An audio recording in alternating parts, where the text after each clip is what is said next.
expand your mind, and enrich your world. It's time for another outstanding podcast from ICRT. Hello, Taiwan Talk podcast listeners. This is Keith Menconi here. What you're about to hear today is, in fact, not Taiwan Talk. We have posted one of our most recent episodes of Taiwan This Week to the Taiwan Talk podcast stream. Now, Taiwan This Week is our weekly news roundup. So we invite stringers and guests and commentators from around Taiwan to come onto the show and provide their insights on the latest news stories that have happened in Taiwan. So it's a totally different show that we work on, but we figured that folks that are interested in Taiwan Talk might also get something out of Taiwan This Week. So thought I would run it on the Taiwan Talk stream just to introduce this audience to this other show. So the show this week is actually a bit unusual because we are just focusing on one story. We're focusing on the Ma Xi meeting set to take place tomorrow. Usually we take on 4 or 5 different news stories, but this week, big news, so we want to give it the time that it's due. But it should still give you a rough sense of what the show is about and what we're trying to do over here.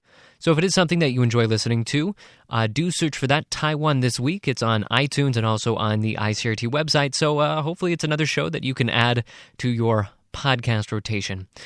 Without further ado, here's the show, Taiwan This Week. We interrupt this broadcast with some important news. Let's rewind and check out the biggest news stories from this week. It's time for Taiwan This Week. Good evening and welcome to Taiwan This Week. A roundup of the top news stories from around the island over the past 7 days. I'm Keith Menconi of ICRT News. Joining me in studio is Gavin Phipps, also of ICRT News. Gavin. Good evening. And also with us today, well, it's a bit of a full house, actually. We've got 3 guests on the show. In studio, we've got Ross Feingold of DC International Advisory. Ross. Good evening. Skyping it in from San Francisco, we've got Che Ting Ye of the U.S.-based media group Ketagalan Media. Ting, thanks for joining us as well. Thanks, always a pleasure. And rounding things out by phone, we've got ICRT Central Taiwan correspondent Donovan Smith. Donovan, thank you for joining us. Oh, thank you. Now, the reason that we've got just such a full roster for the show today should be pretty obvious to anyone who's even been paying kind of halfway attention to Taiwan news this week. Taiwan's President Ma Ying-jeou is, of course, set to meet with Chinese President Xi Jinping tomorrow in Singapore. This is a summit that will be very big on historical significance, at least symbolically, as it will be the first meeting between top leaders of the Republic of China and the Chinese Communist Party since the end of the Chinese Civil War in 1949. Of course, the announcement of the summit came a bit suddenly. We didn't know anything about it until an online exclusive report was published late Tuesday by the Liberty Times. Since that report and the following official announcement, this meeting has been the only news anybody has been paying even a little tiny bit of attention to in Taiwan. So we're going to break our usual format today, where we usually bring you a broad range of stories, and instead focus exclusively just on this summit. So, we're sacrificing breadth for depth here, but hopefully we can put some of these big events sweeping our shores into the proper context. So a huge amount to get to today, but let's just start with the basics. Gavin, set the table for our commentators here. What do we know at this point about what's going to take place at the summit? Well, what's going to take place, we don't really know. But it is going to take place in the Shangri-La Hotel in Singapore, in the ballroom there, apparently. We don't know what's on the menu. And this is part of a bigger Singapore event that these 2 leaders are attending. No, it's part of Well, Xi Jinping is attending the 25th anniversary of the establishment of diplomatic ties between the city-state and China. Mm-hmm. Ma Ying-jeou is just sort of being invited to meet Xi Jinping on the sidelines of this 25th anniversary event. Ma's not invited to the China-Singapore diplomatic event. He's just meeting Xi on the sidelines of it. All right, and they're going to have some closed-door talks? There's going to be a couple of closed-door talks. They're going to apparently meet for a couple of hours in the afternoon of tomorrow, being Saturday, and then they're going to have dinner, a little snack together. All right, we're going to save discussion of that snack towards the end of the show. I'm sure that there's plenty of questions that folks at home have about that, but we'll shelve that for now. But let's get into the meat of this thing. Criticism of the summit was quick and strident following Tuesday's announcement. And there's been pretty steady back and forth going on over some of the more controversial aspects of this meeting. So very quickly, Gavin, give us some of those major lines of debate. Well, there's been criticism over the sudden announcement of it, because obviously certain people have been going, well, you've obviously been planning this for some time. Why couldn't you make the process transparent? And that kind of gets back to a lot of criticism of transparency in cross-strait dealings. Well, and the Ma administration per se. I think transparency and the Ma administration per se seem to go hand in hand here, or calls for transparency within the administration. There's also been some questions over what's going to be achieved and what's the point of it now? Because obviously Ma has faced questions over the timing is obviously the big one.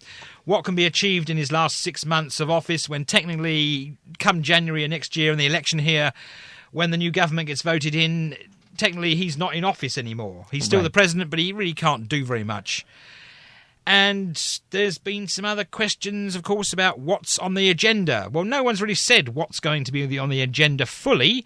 Ma hinted on Thursday of this week about what was not going to be on the agenda, that being the South China Sea and military issues don't seem to be on the agenda at all.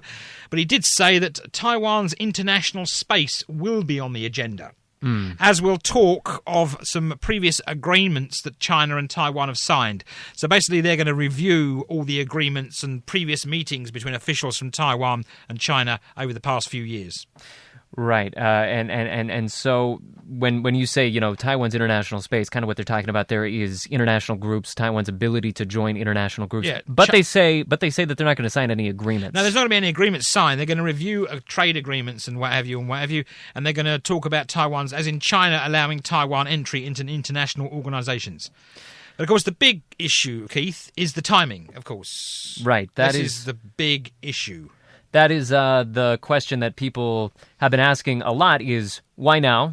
As you pointed out, President Ma's term is almost up. We're going into a new presidency soon. So why now? Well, that's the question. I mean, I think he's stuck between a rock and a hard place. No pun intended there, because if he went, he obviously couldn't go after the January election because he'd face allegations that he was tampering with the next government. And, of course, he goes now, he's facing allegations that he's tampering with the election. So, basically, whenever he goes, he was going to face these questions anyway. And so this kind of opens the doors to accusations that perhaps he's just doing this to puff up his legacy and not for really any substantive gains in cross-strait relations. Let's open up the discussion a little bit more broadly. Ross, what do you see here in terms of timing? That's one of the key things of this debate. And President Ma's views on Taiwan's status in many ways are broadly aligned with PRC's views, as we know. And given that we're at the end of his term, we're getting close to it, I think he wanted to take the opportunity to have this meeting and make it a precedent under a particular structure. And I think we generally know what this structure is, right? It's all the three these and don'ts and things like that they've enunciated or as the basis for the meeting. And ultimately it comes down to a 1992 consensus. And that's something that President Ma and President Xi broadly agree is sort of the basis to maintain the relationship that they've had over the last couple of years. So he's kind of tying the next government, or hoping to tie the next government, into this structure, regardless of who won, whether it would be a KMT or a DPP.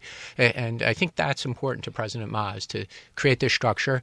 And next year, let's say Tsai Ing-wen wins the election and people begin to talk about whether or not she's going to meet President Xi, then she'll say, yeah, well, I support the status quo. And the Chinese side will say, well, the status quo includes the 92 consensus. And that was the basis for the previous meeting.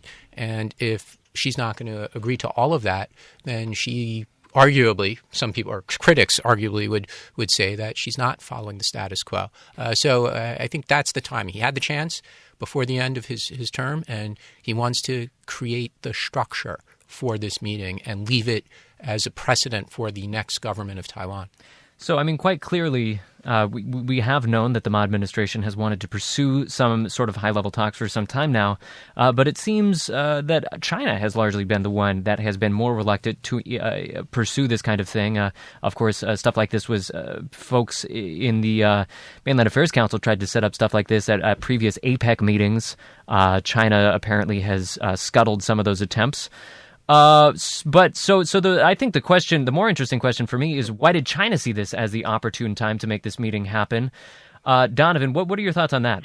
Well, I mean, obviously with the APEC meetings, the big concern was that Taiwan would be seen, because it's an international setting, that it would be seen as a fellow fellow country, and they really didn't want that perception. So that was pretty clearly their objection to meeting on the sidelines of the APEC meetings. But I honestly, I think that's a very good question, and I don't have a good answer for it. Why did all of a sudden China go, okay, let's meet now? A lot of people are speculating that that with all of the tensions rising in the South China Seas, the elections coming up, and that's going to be a disaster for the KMT. So I think what Ross was saying is absolutely correct, that really there's a certain amount of consolidating gains and setting a precedent for the next president. That's certainly a big issue.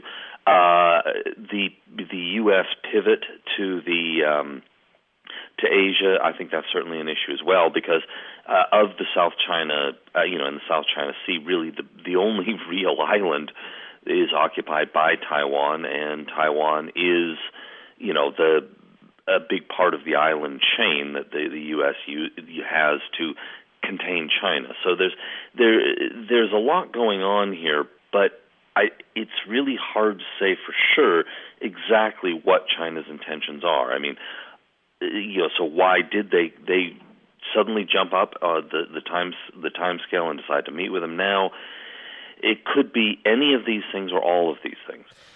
Ting, what are you seeing here? So I recently wrote an article basically talking about why this is the worst timing for Taiwan to meet with China. So if you put that, and you basically can sort of start to understand why it might be a good time for China to meet with Taiwan now. We have known that President Mao had wanted this meeting as his legacy for a very long time. But we also know that President Ma is basically in the dumps right now. He does not have any sort of public mandate. He's very unpopular. His party is set to lose the election. So he is in a very weak negotiating position right now. So at this time, sort of taking advantage of this weak negotiating position, I think it's actually a sort of opportune time for Xi to meet with Ma for those reasons. But you're actually saying that this is perhaps misguided, since he doesn't quite have the support from the public to make this work? I don't think he needs. During this meeting with Xi, whatever consensus or whatever agreement, or sort of whatever result that comes of it, we don't know if the Taiwanese public will be behind it. But then we know that Xi would be able to extract more concessions from Ma, at least at the meeting, because of Ma's weak negotiating position. I've heard a little bit of speculation. You guys have touched on this a bit, but I just want to hit on it more. A little bit of speculation that this could in some ways be related to what's going on in the South China Sea. And perhaps China is trying to ensure that Taiwan will be supportive of the claims that are being made on the South China Sea. Ross, do you think that that's any kind of a possibility here? I think it's very much a possibility, especially given the recent news about the arbitration panel and the favorable decision for the Philippines, which China, of course, is very angry about. And then, interestingly, Taiwan issued a first statement, which was followed by a second statement, which was even stronger than the first statement. And obviously, Taiwan's position on this, again, is aligned with China's. So even though they might deny so publicly, the two sides are definitely talking about this issue. And again, I think it also goes back to ensuring that there's a structure, messaging, et cetera, in place for the next government, regardless if it's KMT or DPP, on this issue as well. So I think it's a very interesting factor in both the timing and the content of what might be discussed.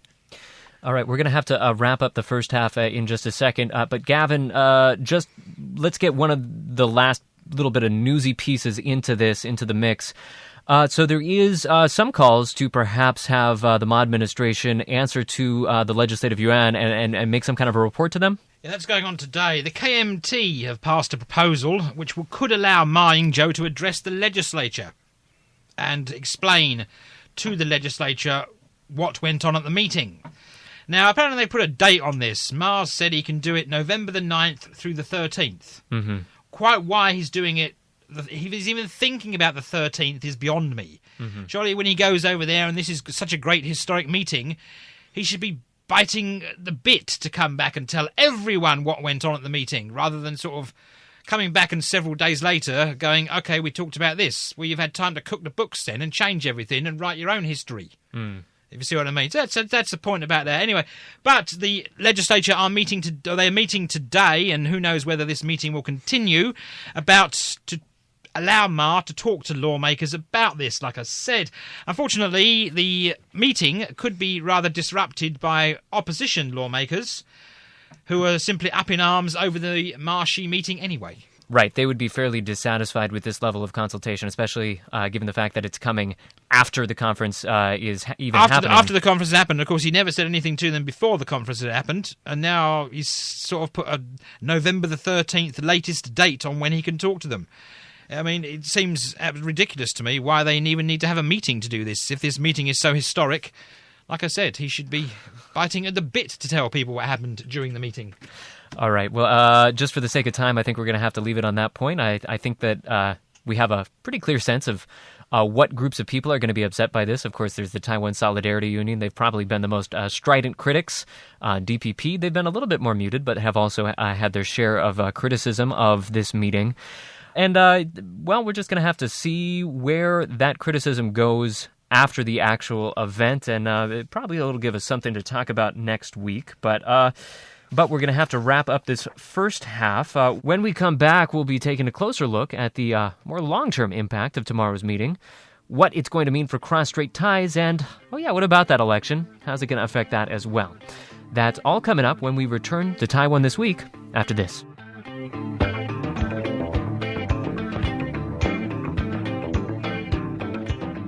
Welcome back to Taiwan This Week, ICRT's weekly roundup of news from around the island. I'm Keith Menconi, joined by Deep Breath In, Gavin Phipps, Ross Feindl, Donovan Smith, and Chaiting Ye. Today we're taking a nice, good, long old look at the only piece of news anyone's really discussing this week in Taiwan, tomorrow's Ma-Xi meeting in Singapore. And diving right back on into it, another big aspect of the timing question here. We've kind of been talking about the timing of this mostly so far, but another aspect of that question is how close it is to the presidential and legislative elections, with a lot of folks saying perhaps this is just an attempt to influence those elections. Perhaps the Ma administration, the speculation may go, is the Ma administration is trying to show that he can move cross-strait ties in a stronger direction, more stability, and maybe this would up the KMT's election chances. Of course, they're struggling now, so this might be an attempt to help that. Donovan, I'm going to throw this to you. Do you see that as a possible strategy from the KMT, and is there any chance that it would work? No. Pretty bluntly. Basically, I don't think that it's going to help the KMT at all. It's a foregone conclusion they're going to lose the next election.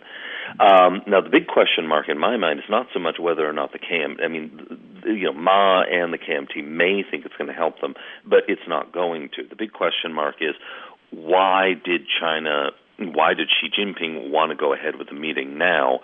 And was the election one of the factors? And that's the part that I think that nobody really knows. Because there's so many different possible reasons why China and the KMT would want to go ahead with this now. Is the election a major factor or a minor factor is a big question, but I don't think we have any way of knowing. Ting, do you think that, putting aside that strategy perhaps for a second, is there any other possible residual impact that this meeting might have on the election? I would agree with Donovan that basically I would say if there's any impact with this election, it's actually going to be even more detrimental to the KMT. So we know, we've all seen the images of KMT chairman and presidential candidate Eric Chu shaking hands with Xi Jinping. We've seen pictures of KMT mayoral candidate Sean Lian shaking hands with Xi Jinping, and all of those images turn out to be very big negatives for their popularity and for their chances of getting elected. So I actually think that, if anything, this meeting will actually hurt the KMT's chances in the upcoming elections.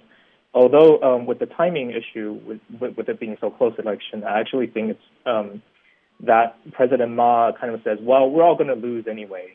So I really want this meeting no matter what. If I leave office, it's never going to happen. It's going to be a regret for the rest of my life. So why don't I just go ahead with it now and, basically to heck with everybody else. Right. That kind of gets back to perhaps this is just legacy stuffing rather than something more, focused on substantively improving cross-strait ties. Now, one bit of speculation that's been going around, or at least one argument that's been made, is that by having this meeting, this actually forces the two candidates, Tsai Ing-wen of the DPP and Eric Zhu of the KMT, to clarify their cross-strait policies. There's an actual substantive thing going on that they need to have a substantive opinion about.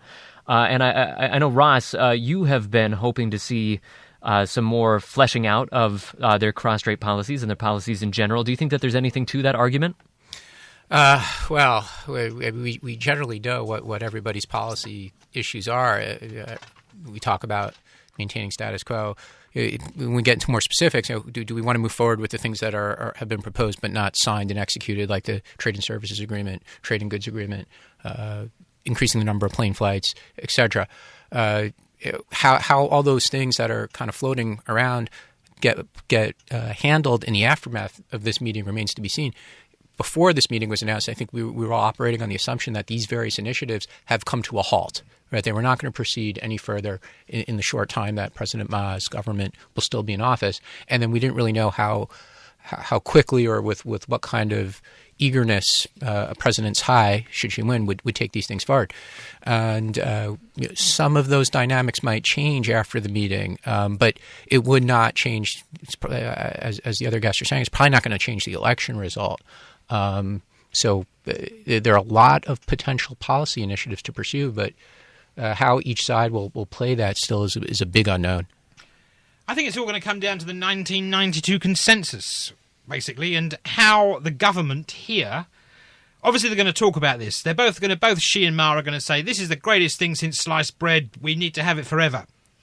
But I think when he comes back from Singapore, if they put the talk of the 1992 consensus higher than other issues that were talked about, I think they could be shooting themselves in the foot. Well, you're saying it's throwing down a challenge to Tsai Ing-wen? Basically, it's a slap in the face. It's going, you have to do this now.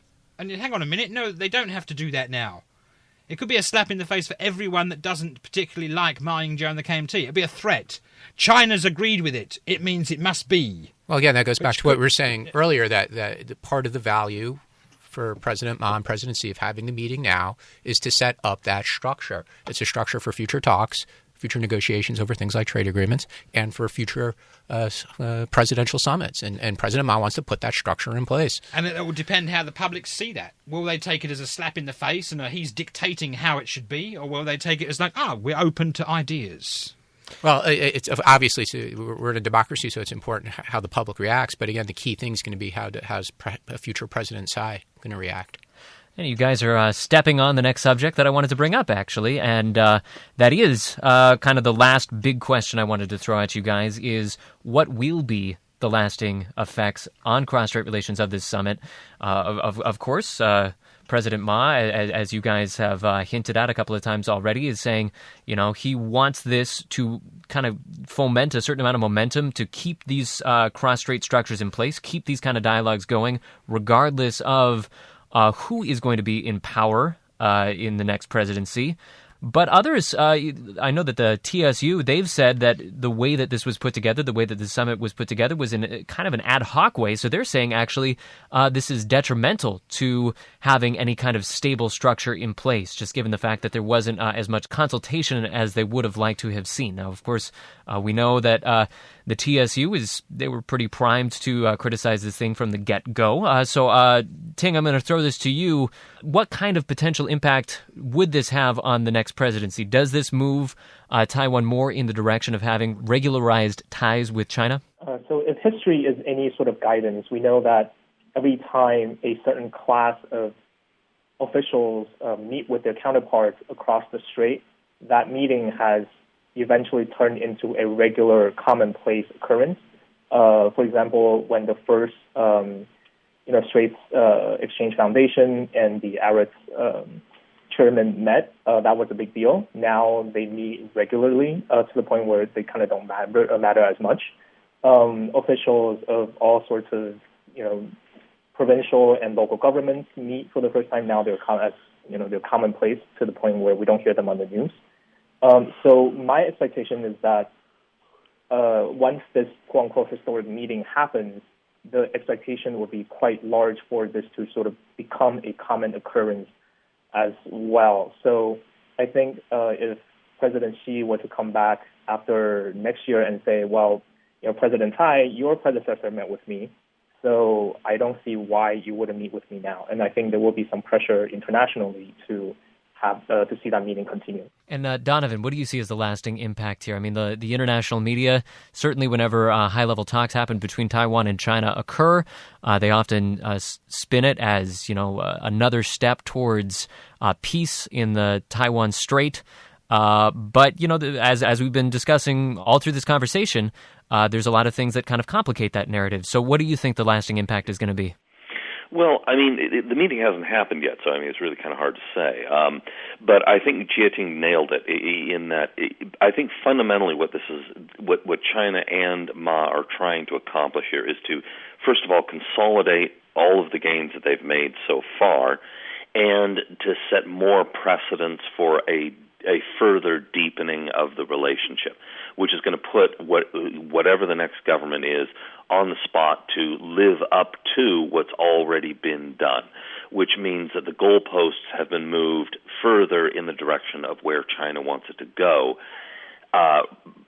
But we'll see. I mean, until the meeting's actually completed, we don't know where the goalposts have been moved from and to until the results are in. That's true, because politicians trying to have legacies is always somewhat questionable.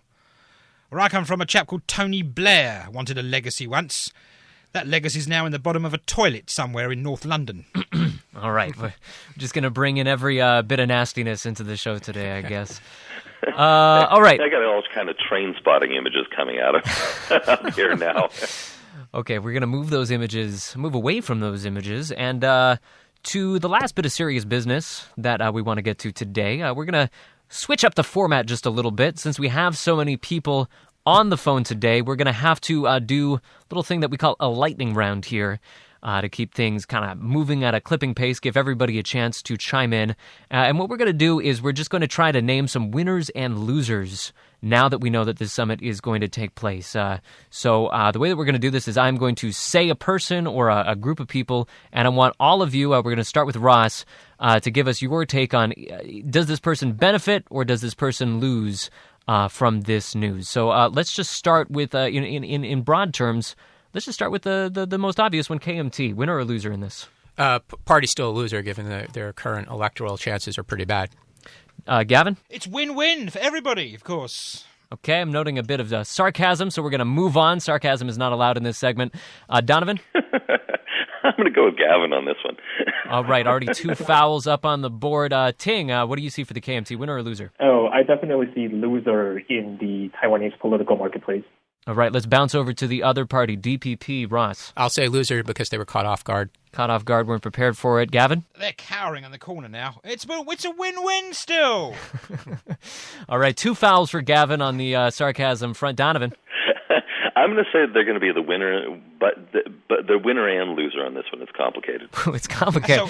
That's a win-win, lose-lose. Exactly. Okay, so the Facebook status there is it's complicated. Ting, what about you? I'm just going to put in loser just to balance things out. But, yeah. So once again, caught off guard. Let's bring this a little bit more international. Ross, China, I mean, seems like it's their idea, so they would hopefully consider themselves winners here. Winner because it shows some bold foreign policy, or domestic, if you want to call it domestic, but some bold diplomacy by President Xi. It only helps his image around the world. Gavin, winner? Of course they'll win. It's China. They'll just move the goalposts to suit themselves. All right. That is 3 fouls up on the board. Donovan, China, winner? Loser. Loser, why is that? I think that they're out of their depth and that they really don't understand what they're doing. So you think that they don't quite understand the way that this is going to reverberate in Taiwan more broadly? Yeah. Ting, you agree with that? I do. I want to say they consider themselves the winner because my take is that they want to basically bury this Taiwan issue to give them room to do sort of more regional and global maneuvers. But, as Donovan said, they don't really understand how this is going to reverberate in Taiwan. All right, let's change the order for this next one and just do it the other way around. Ting, let's go to keep it international, go to the U.S. Winner or loser? Loser. They would definitely caught off guard, and I don't think they have a response yet. Donovan, what do you say to that? Completely agree with you, Ting. Another one caught off guard. Gavin? America. What's it got to do with them? Well, if you listen to their press releases, they're trying to make it sound like as little as possible. Actually, the press release is quite funny. They had this big stink here about. It was in the news that America supports the meeting, but if you read everything the State Department official said, she didn't mention the actual meeting once. They didn't say they support the meeting. They say they support in general productive things in cross-strait ties. They support dialogue, but it was played here in the media. It was like U.S. supports meeting. No, read the script. She didn't mention the meeting. Okay, we're losing our lightning. Ross, U.S. winner or loser? Loser. Also caught off guard. Also caught off guard. All right, so let's just round out this lightning round with one more. Let's just focus on the interest group of the Taiwanese business community. It sounds like they've come out in favor of this. So Ting, are they winners here? Let me just go with loser. I think everyone would sort of want to say they're winner, but I do see this as sort of putting in a much bigger uncertainty in the cross-strait relations. I think business people, they don't necessarily want closer ties as much as they want stability and predictability, right? So I think this creates some uncertainty in the relationship. So I would say they're losers. Donovan, you agree with that? Business people losers? I'd say winners. I think that what Jieting just said is that they want stability, and this is really all about in keeping and enforcing the status quo. So I think that if they succeed, both Xi and Ma, on furthering the stability of what they are trying to accomplish, then they would be winners. Ross, you agree with that, winners? I think they're going to try their hardest to be winners in China, because they'll say to the people that the government people that they deal with in China that what a wonderful thing this meeting was and how happy they are that it took place. So China side, the business people are definitely winners because they'll be very supportive. How it turns out in Taiwan definitely remains to be seen. All right, so we're just going to end things out. Gavin, I assume you have some snark, winner or loser? Hey, to quote a politician who's going to Singapore tomorrow, it's a win-win situation for both sides. More of that win-win snark. But perfect. I'm glad we ended it on that note. That's exactly where it needed to go. In lieu, usually we end out the show with a bonus story, some kind of funny story. We still want to keep things focused like a laser beam on tomorrow's summit. But this isn't exactly funny, but there are some questions that we do have about what exactly is going to be going on there. More specifically, what will be on the menu. Gavin, a lot of questions there, right? Well, apparently there's going to be 7 people on the Taiwan side. That's Ma and 6 members of a delegation. There's going to be 7 members of China's delegation, and they're going to sit at the sides of the table, not at the head of the table. So they'll be sitting at both sides of the table, and no one will be sitting at the head of the table. So the question is, who passes the food around? If you've got no one at the head of the table, passing food can be a bit difficult. You ask them Koreans when they meet in Pyeongchang every so often. That's always a bit tricky. You never see them eating food there. Well, and I guess maybe this doesn't apply to etiquette in this part of the world, but where I'm from, you need the host to raise their spoon before you can even start eating. You do, you. And the host, of course, is the Island Ballroom at the Shangri-La Hotel. Another plug for the Shangri-La. We call it the Shangri-La Show, couldn't we, next? And I believe you've been there, Ross. Yes, I have. And given that this meal is taking place in Singapore, I think we should assume that during this meal, the wonderful aroma of durian will permeate the atmosphere. Ah, yes. And Hainan Jifan. I'm sure that'll put cross-strait dialogue on an even smelly footing. Ah, but it'll be a win-win situation for everyone. Win-win. There you have it. That win-win wins the lightning round. That is the grand prize right there. Meaning our show for today is over now that we have a win-win winner. But you can send us your thoughts on the week's major stories on the Facebook page or on our blog. You'll also be able to find this program online at the ICRT website and on iTunes. If you are listening through iTunes, please take a second to rate and review the show. It lets us know what you're thinking and helps other people discover the program. Signing off from the ICRT studio, I am Keith Manconi, joined by Gavin Phipps. Gavin? Good night and win-win. Also, winning is Ross Feingold in studio. Thank you as well. Good night. And over the phone, we got 2 more winners. We've got Che Ting-Ye of Katagala Media. Thank you. Thank you. And Donovan Smith, thank you as well. Have a great evening. And thank you all for listening. See you again next time on Taiwan This Week. Tune in again next Friday evening at 8:30 for another informative look at the top stories of the week with Taiwan This Week. And don't forget to also check out our podcast on our website, icrt.com.tw. Now keep it here for more music and news only on ICRT FM 100.